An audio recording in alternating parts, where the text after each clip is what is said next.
వక్రతుండ మహాకాయ సూర్యకోటి సమప్రభా నిర్విఘ్నం కురు మే దేవా సర్వకార్యేషు సర్వదా. గురుబ్రహ్మా గురుర్విష్ణుః గురుర్దేవో మహేశ్వరః గురుః సాక్షాత్ పరబ్రహ్మ తస్మై శ్రీ గురవే నమః. శ్రీమద్ విరాట్ పోతులూరి వీరబ్రహ్మేంద్ర స్వామి వారి సంపూర్ణ జీవిత చరిత్ర. 8వ రోజు పారాయణం. ఆనంద భైరవయోగికి దివ్య మంత్రోపదేశం. ఆ విధంగా ఆనంద భైరవయోగి అక్కడ ఆసీనుడైన కొంతసేపటి తర్వాత వీరం భొట్లయ్య గారు ధ్యాన నిష్ట నుండి మేల్కొని తన సమీపాన అంజలి ఘటించి వినమ్రుడై కూర్చొని ఉన్న ఆనంద భైరవయోగిని గాంచి, నాయనా, ఎవరు నీవు? నీ ముఖమండలములో గోచరిస్తున్న దీనత్వమునకు కారణం ఏమిటి అని అడిగారు. ఆనంద భైరవయోగి మరింత వినయుడై, స్వామి, నేను కాశీరాజ్యమునకు ప్రభువునైన ఆనంద భైరవయోగిని. నా పూర్వీకులు ధర్మనిరతితో రాజ్యాన్ని పాలించారు. నేను వారి అడుగుజాడలని అనుసరించాను. కానీ నా ప్రారబ్ధ కర్మము కొద్ది క్షత్రియ ధర్మానుసారం దుష్ట మృగాలను వేటాడడానికి అడవికి వెళ్ళాను. ఆ సందర్భంలో ఒక గోవును వధించడానికి వచ్చిన చిరుతపులిని హతమార్చి గోవును రక్షించాలని ప్రయత్నించగా బాణం గురి తప్పి గోవుని తాకింది. తక్షణమే ఆ గోవు మరణించింది. అందుచేత నాకు సంభవించిన గోహత్యా పాతకమునకు వగచి ఆ మహాపాతకాన్ని పోగొట్టుకోవడానికి పుణ్యక్షేత్రాలు దర్శిస్తూ ఎందరో మహాత్ములు మహానుభావులను సేవిస్తూ ఊరూరు కాలు కాలిన పిల్లిలా తిరుగుతున్నాను. ఒక్కరు కూడా నా పాప పరిహారానికి తరుణోపాయాన్ని చెప్పలేకపోయారు. నా పాపాన్ని పరిహరించే భగవత్ స్వరూపులు ఎవరా అని చింతిస్తూ ఈ హరిహరపురానికి రాగా ఈ ప్రదేశంలో తమ దివ్య దర్శన భాగ్యం లభించింది. మిమ్మల్ని చూసి చూడగానే నేను వెతుకుతున్న భగవత్ స్వరూపుడు మీరేనని నా మనసుకు తోచింది. అందుకే మీ కరుణా కటాక్ష వీక్షణాలు అర్థిస్తూ మీ చెంత కూర్చుండిపోయాను. ఇక పాల ముంచినా నీట ముంచినా మీదే భారం అని మనవి చేశాడు. వీరం భొట్లయ్య ఆ పలుకులు విని దివ్య దృష్టి చేత తన చెంతకు వచ్చినవాడు పరమేశ్వరుడు అని గ్రహించాడు. ఆయన మందహాసం చేసి, ఆనంద, మాయామోహ సంబంధమైన జన్మ శరీరాన్ని దాల్చడం చేత నీవు ఎవరివో నీవు గ్రహించలేకున్నావు. మాయను వదిలించుకో. నీవు సామాన్య మానవుడివి కావు. మానవ జన్మని దాల్చిన మానవుడివి.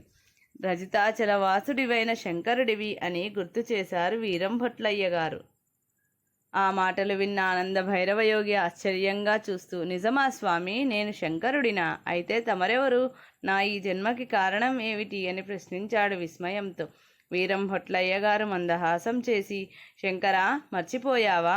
నేను త్రిమూర్తులలో ఒక్కడినైన శ్రీమన్నారాయణుడిని, వైకుంఠవాసుడిని.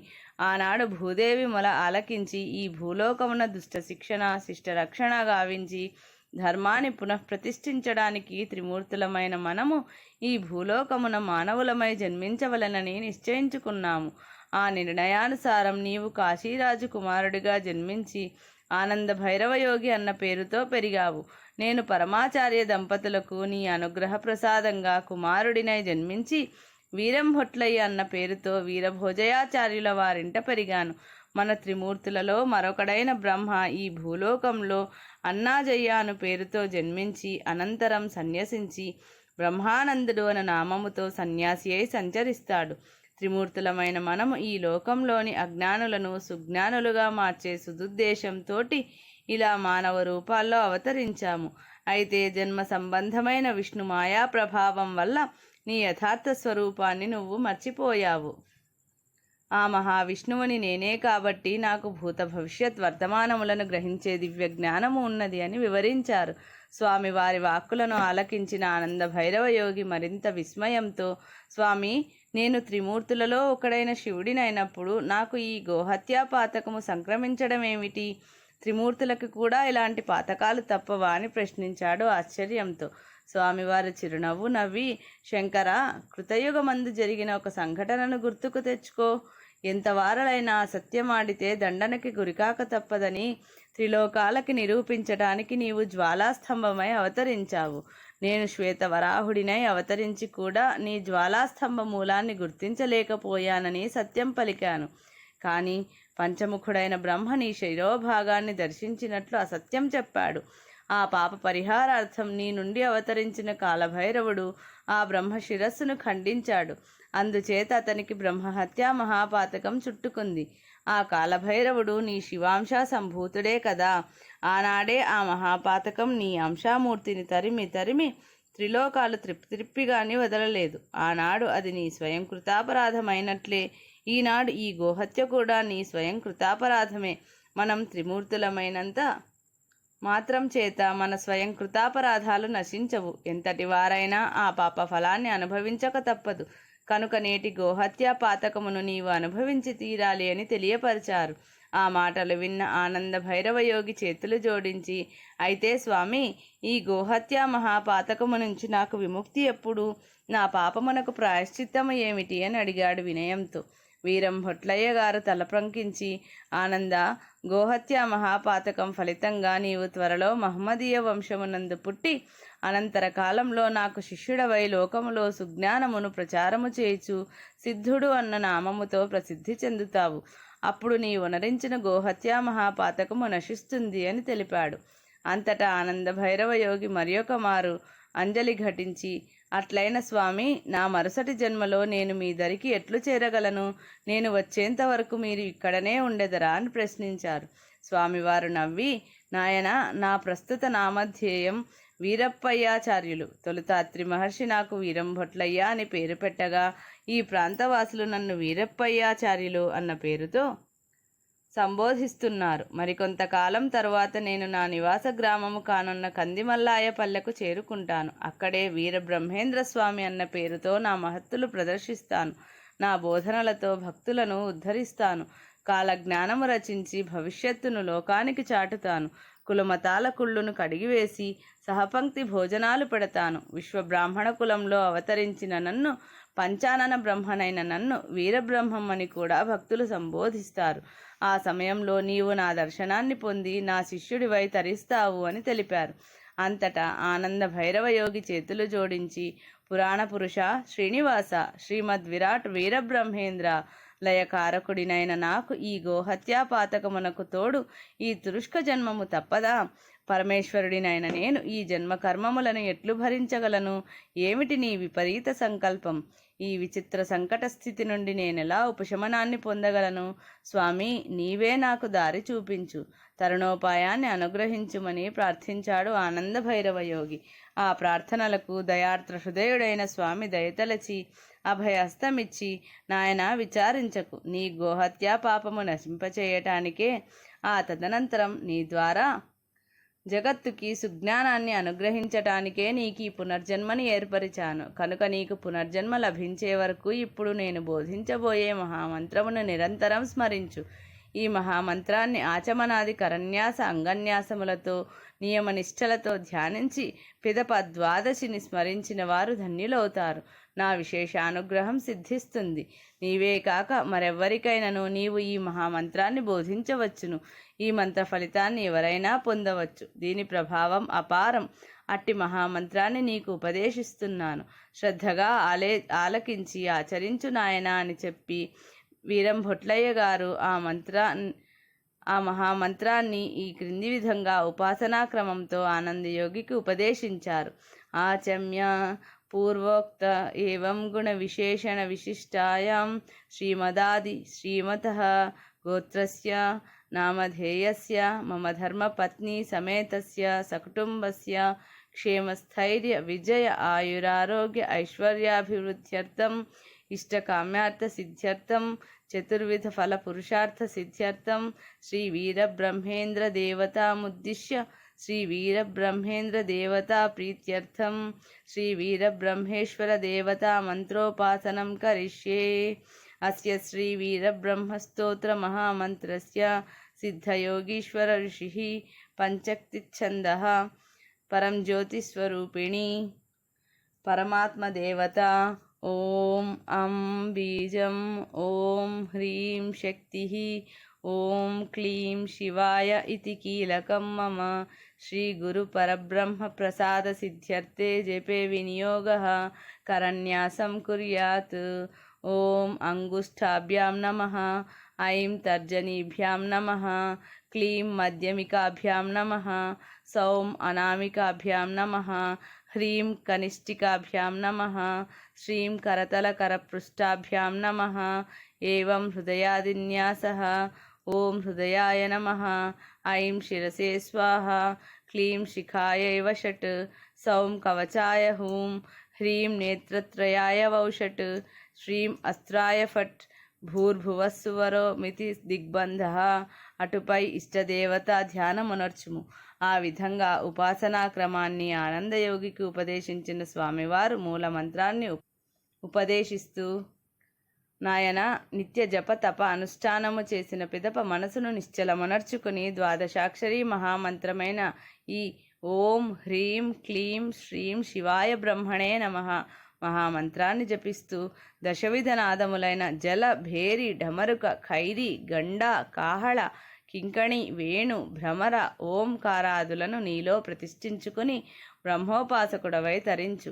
నేను ఉపదేశించిన ఓం హ్రీం క్లీం శ్రీం శివాయ బ్రహ్మణే నమః అనే నా మహామంత్రాన్ని నిత్యపారాయణము చేసిన వారు సర్వ పాపముల నుండి విముక్తులై ధన కనక వస్తు వాహనాలతో కుటుంబ వృద్ధితో చిరకీర్తి గడించి అంత్యమున పరమ పదమును పొందగలరు అని తెలిపి, నాయన, ఇక నీ కాశీ రాజ్యమునకు క్షేమముగా తిరిగి వెళ్ళు అని చెప్పారు. అంతటా ఆనంద భైరవ యోగి మరొక్క మారు స్వామికి నమస్కరించి, స్వామి, ఆదిశేషుడికైనా తరం కాని నీ మహిమలు వర్ణించడానికి నేనెంతటి వాడిని. జలచర, భూచర, ఖేచర, జంతు సహిత పరిపూర్ణమైన బ్రహ్మము అను నామంతో వీరబ్రహ్మముగా అవతరించిన అనంత అవతార పురుషుడివి నీవు. మరలా నీ దర్శన, స్పర్శన, సంభాషణ భాగ్యం ఎప్పుడు కలుగునో అని నిరీక్షిస్తుంటాను. స్వామి సెలవు అని పలికి స్వామివారి ఆశీస్సులు పొంది కాశీ రాజ్యమునకు బయలుదేరాడు ఆనంద భైరవ యోగి. అనంతరం మరికొన్నాళ్ల తర్వాత ఆనంద భైరవ యోగి కాశీ రాజ్యాన్ని విసర్జించి నిరంతర బ్రహ్మోపాసనాపరుడై వివిధ పుణ్యక్షేత్రాలను సందర్శిస్తూ యోగియే సంచరించసాగాడు. బనగానపల్లెలో వీరప్పయాచార్యులు ఆనంద భైరవయోగికి బ్రహ్మోపదేశం చేసిన అనంతరం వీరప్పయాచార్యులు హరిహరపురమును వదిలి హంపి, విరూపాక్షం, అహోబిళం, మహానంది, ఓంకారం తదితర పుణ్యక్షేత్రాలను సందర్శించి బనగానపల్లె చేరుకున్నారు. అదొక చిన్న గ్రామం. స్వామివారు ఆ గ్రామం అంతా తిరిగి చివరికి గరిమరెడ్డి అచ్చమ్మగారి ఇంటికి చేరుకున్నారు. అప్పటికే సాయంకాల సమయం మించిపోవడం చేత స్వామివారు ఆ రాత్రంతా ఆమె ఇంటి ముందున్న గట్టుపై పవళించారు. ఆ రాత్రి స్వామివారు పలకరించిన వారెవరూ లేరు. ఆయన మంచి చెడ్డలు చూచిన వారెవరూ లేరు. తెలతెలవారుతుండగా నిత్య గృహకృత్యాల నిమిత్తం ఇంట్లోంచి బయటకి వచ్చిన అచ్చమ్మగారు గుమ్మం బయట గట్టుపై పిచ్చివాని వలె కూర్చున్న ఉన్న వీరప్పయాచార్యుల వారిని చూచి ఆశ్చర్యపోయారు. స్వామివారి చూపులకు పిచ్చివారి వలె కనిపిస్తున్నా ఆయన ముఖంలో దివ్య తేజస్సు విరాజిల్లుతోంది. అది గాంచిన అచ్చమ్మగారు తనలో తానే తర్కించుకుంటూ, ఈ మహానుభావుడెవరో కాని ఆకారము చూస్తే పిచ్చివాడిలా కనిపిస్తున్నా ఈయన వదనంలో బ్రహ్మ తేజస్సు తాండవమాడుతోంది. ఈయనను చూస్తుంటే దివి నుంచి భూమికి దిగివచ్చిన అవతారమూర్తి అని నా మనసుకు అనిపిస్తోంది. ఈయన నిజంగా అవతార పురుషుడే అయితే ఏదో కారణం లేనిదే ఈ బనగానపల్లెకు రాడు, నాకు సుప్రభాత దర్శనాన్ని అనుగ్రహించడు కదా అని తలపోసింది. అలాంటి ఊహ మెదలగానే, అలాంటి ఆలోచన రాగానే అచ్చమ్మగారు ఇంకేమాత్రం సంకోచించకుండా స్వామిని సమీపించి, స్వామి, తమరెవరు? తమ పేరేమిటి? తమది ఏ ఊరు? తమ తల్లిదండ్రులెవరు? ఇక్కడికెందుకు వచ్చారు అని ప్రశ్నించింది నమ్రతతో. స్వామివారు ప్రసన్నంగా చూసి, అమ్మా, నన్ను వీరప్పయాచార్యులంటారు. నాకు వీరం భొట్లయ్య అనే పూర్వనామం కూడా కలదు. మాది బ్రహ్మాండపురము. ఈ జన్మమునందు నా తల్లి తండ్రులు ప్రకృతాంబ పరిపూర్ణాచార్యుల వారు. నా పెంపుడు తల్లిదండ్రులు వీరపాపమాంబ వీరభోజయాచార్యుల వారు. అయినా నేను తల్లిదండ్రులెవరో తెలియని వాడిని. బ్రహ్మాండపురములో కొంతకాలము నివసించినా నాకు ఒకచోట నివసించాలన్న నియమం లేదు. ఈ లోకంలోకి ఒంటరిగా వచ్చాను కనుక ఒంటరిగానే ఉంటాను. ఇప్పుడు నీ దర్శనార్థమై వచ్చాను, కానీ ఈ సర్వము నేనే అయి ఉన్నాను అని తెలిపారు. అచ్చమ్మగారు సుజ్ఞాని అయినప్పటికీ స్వామివారి మాటలలోని పరమార్థాన్ని గ్రహించలేక, నాయనా, నీవు నా దర్శనార్థం వచ్చావా? సరే, మంచిది. నేను నీకు ఏ సహాయం చేయగలను అని అడిగింది. వీరప్పయాచార్యుల వారు భావగంభీరంగా ఆమెను చూస్తూ, అమ్మా, నాకు తెలిసినప్పటి నుంచి ఆవుల మందలను కాయచు వాటి క్షీరాన్ని ఆహారంగా సేవించడం నా అలవాటు.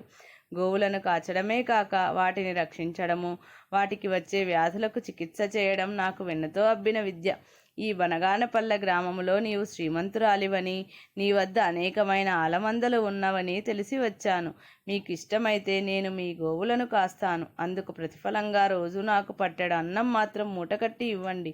నాకు ఆవు పాలపై ఇష్టము కాబట్టి మీ ఇంట మాత్రం భోజనం చేయను అని చెప్పారు. స్వామివారి మాటలను ఆలకించిన అచ్చమ్మగారు ఆయన నోటి నుండి వెలువడిన విషయాలను సర్వశాస్త్ర పారంగతుడైన మాట్లాడలేడనిపించి అబ్బురము చెందుతూ, సరే నాయన, నీవు కోరినట్లే మా ఆలమందలను నీవు సంరక్షించవచ్చును.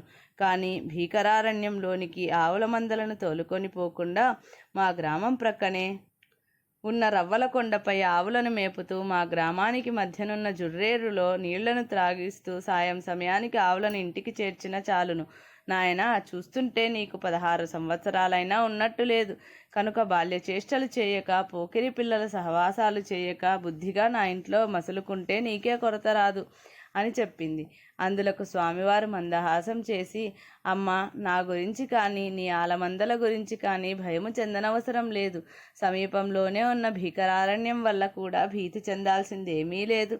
అలనాడు ద్వాపరయుగంలో గోపాలకృష్ణుడు గోవులను కాస్తూ 16,000 గోపికా స్త్రీలోలుడై కూడా భూభారాన్ని ఎట్లు తీర్చాడో ఆ విధంగా నేను కూడా నీ ఇంట నుండి నీ ఆలమందలను కాస్తూ గోపాలకుడనై 16,000 విధములైన గోపికలతో క్రీడిస్తూ ఈ కలికాల మానవులకున్న అజ్ఞానమనే అంధత్వాన్ని బాపి సుజ్ఞానమనే వెలుగును చూపి పతితులను పావనులుగా చేస్తాను అని వాక్కుచ్చారు.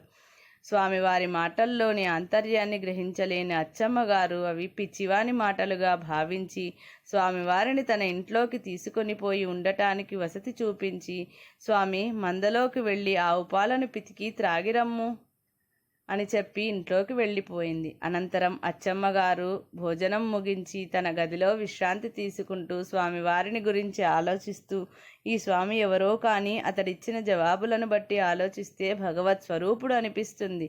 అతనికి శ్రీకృష్ణుడికి భేదం లేదన్నట్లు మాట్లాడుతున్నాడు. ఇద్దరూ ఒకటేనన్నట్లు పలుకుతున్నాడు. కానీ ఈ స్వామి ముఖారవిందాన్ని చూసినప్పటి నుంచి నా మనస్సు ఎందుకో మైమరిచిపోయింది. ఇదంతా చూడగా చూడగా ఏదో విచిత్రంగా తోస్తోంది. మున్ముందు ఇంకేమి కానుందో కదా అనుకుంటూ ఆలోచిస్తూ అలాగే నిద్రించింది. ఆ మరునాటి ఉదయాన్నే అచ్చమ్మగారు ఆలమందలో పితికిన పాలను తెచ్చి స్వామివారికిచ్చి అనంతరం రాగి సంకటి ముద్దను గుడ్డలో మూట కట్టి, స్వామి, ఇదిగో సంకటి మూట, ఇదే మీకు భోజనం, ఇక మీరు గోవులను మేతకు తోలుకుపోండి అని చెప్పి సంకటి మూట చేతికిచ్చింది.